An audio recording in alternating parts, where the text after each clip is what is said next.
ॐ भूर्भुवः स्वः तत्सवितुर्वरेण्यं भर्गो देवस्य धीमहि धियो यो नः प्रचोदयात्। गायत्री मंत्र भारतीय संस्कृति में बहुत महत्व का स्थान रखता है। यहाँ तक कि गायत्री मंत्र का नियमित अभ्यास प्रातःकाल, मध्याह्न और सायं संध्या के समय नित्य कर्म में माना जाता है। नित्य कर्म का अर्थ है कि वो कर्म जिसको न करने से जीवन में समस्याएं उत्पन्न हो सकती हैं। लेकिन इस गायत्री मंत्र का वास्तविक तात्पर्य जो इस मंत्र के अर्थ में निहित है वह ध्यान की प्रक्रिया से संबंधित है। और जो 3 व्याहृतियां प्रारंभ में भूर, भुवः और स्वः, इनके अंदर पूरी सृष्टि की रचना का विज्ञान निहित है। आज व्याहृतियों के बारे में पहले चर्चा करते हैं। इसको समझने के लिए अपने को पहले आधुनिक विज्ञान के दृष्टिकोण से अर्थात भौतिक विज्ञान के आधुनिकतम खोज के दृष्टिकोण से और वैदिक दृष्टिकोण से, दोनों से इसको समझना आवश्यक है। पहले क्योंकि ये वैज्ञानिक युग है तो विज्ञान की दृष्टि से इसको समझते हैं। आज भौतिक विज्ञान ने इतनी प्रगति कर ली है कि जितने भी विभिन्न प्रकार के पदार्थ और जितने भी विभिन्न प्रकार की शक्तियां, जिनको फोर्सेस बोलते हैं, जैसे ग्रेविटेशनल फोर्स, इलेक्ट्रोमैग्नेटिक फोर्स इत्यादि, इन सब का स्रोत एक यूनिफाइड फील्ड के अंदर खोज लिया गया है। यूनिफाइड फील्ड के जब गुणों का अन्वेषण करते हैं तो पता लगता है कि यूनिफाइड फील्ड शुद्ध चेतना का है दूसरा नाम है। और यही चीज वैदिक परंपरा में अपने दृष्टिकोण से समझाई गई है कि वास्तव में सारे विश्व ब्रह्मांड का स्रोत शुद्ध चेतना में है। और चेतन तत्व क्योंकि अपने आप को जानता है, चेतन तभी चेतन होगा जब वो किसी चीज के प्रति चेतन हो, किसी चीज को जाने।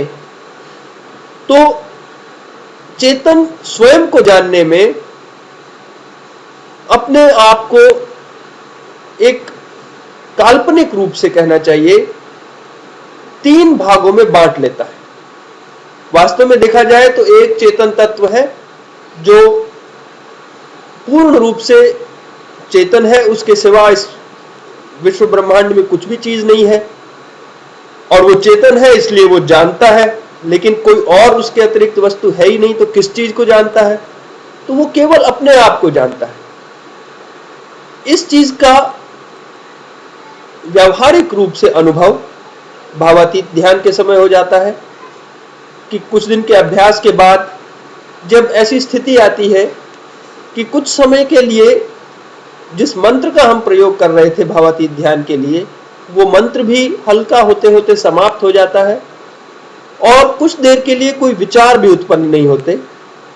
वो स्थिति प्रारंभिक अवस्था में बहुत कुछ समय के लिए क्षणिक आती है, लेकिन धीरे धीरे अभ्यास से उसका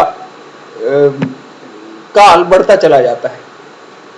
तो वो जो स्थिति है जब मन में कोई विचार भी नहीं है, कोई मंत्र भी नहीं है और हम सोए भी नहीं हैं, तो वो स्थिति समाधि की स्थिति कहलाती है, शुद्ध चेतना की स्थिति कहलाती है।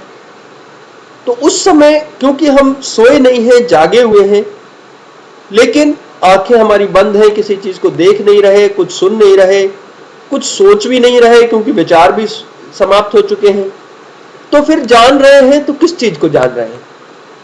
तो उस समय का अगर वर्णन किया जाए भाषा में तो यही कह सकते हैं कि मैं अपने आप को जान रहा हूं। केवल ये अनुभव कि मैं हूं, मैं सोच रहा हूं, देख रहा हूं, सुन रहा हूं नहीं, केवल मैं हूं। तो वो जो अनुभव है अपने आप को जानने का, वो है तो एकीकृत, एक ही अनुभव है, उसमें कोई हलचल नहीं है। लेकिन क्योंकि हम भाषा का प्रयोग करते हैं तो उसमें वो तीन भाग में बंट जाता है कि मैं अपने आप को जान रहा हूं। ये तीन भाग हो गए, मतलब जानने वाला, दृष्टा और जाने जाने वाली वस्तु, दृश्य, और दृष्टा और दृश्य को जोड़ने वाली क्रिया। ये तीन हो गए, मैं, दृष्टा, अपने आप को, मतलब वो दृश्य हो गया कि दृष्टा भी मैं ही हूं और मेरा दृश्य भी मैं ही हूं, और उस दृष्टा को दृश्य से जोड़ने वाली क्रिया है कि मैं अपने आप को जान रहा हूं। तो यद्यपि इस अवस्था में कुछ नहीं हो रहा, केवल शुद्ध चेतन का अनुभव हो रहा है, लेकिन भाषा में जब उसको अभिव्यक्त करते हैं तो वो तीन प्रकार से विभक्त हो जाता है। एक जानने वाला, दृष्टा, एक जाने जाने वाली वस्तु, दृश्य, और एक उनको जोड़ने वाली क्रिया। इसको वैदिक भाषा में बोलते हैं ऋषि। जानने वाला या दृष्टा उसको ऋषि बोलते हैं, ऋषियो मंत्र दृष्टारः। और जाने जाने वाली वस्तु या दृश्य उसको छंद बोलते हैं, और उस क्रिया को जो इन दोनों को जोड़ती है उसको देवता बोलते हैं। और ये तीनों चीज क्योंकि एक ही शुद्ध चेतन तत्व में हो रही हैं, इसलिए वो एक साथ है, इकट्ठी है, और उस इकट्ठेपन को वैदिक भाषा में कहते हैं संहिता। तो ऋषि, देवता और छंद की संहिता उस शुद्ध चेतन तत्व का स्वरूप है। तो ये तीन जो भाग हो गए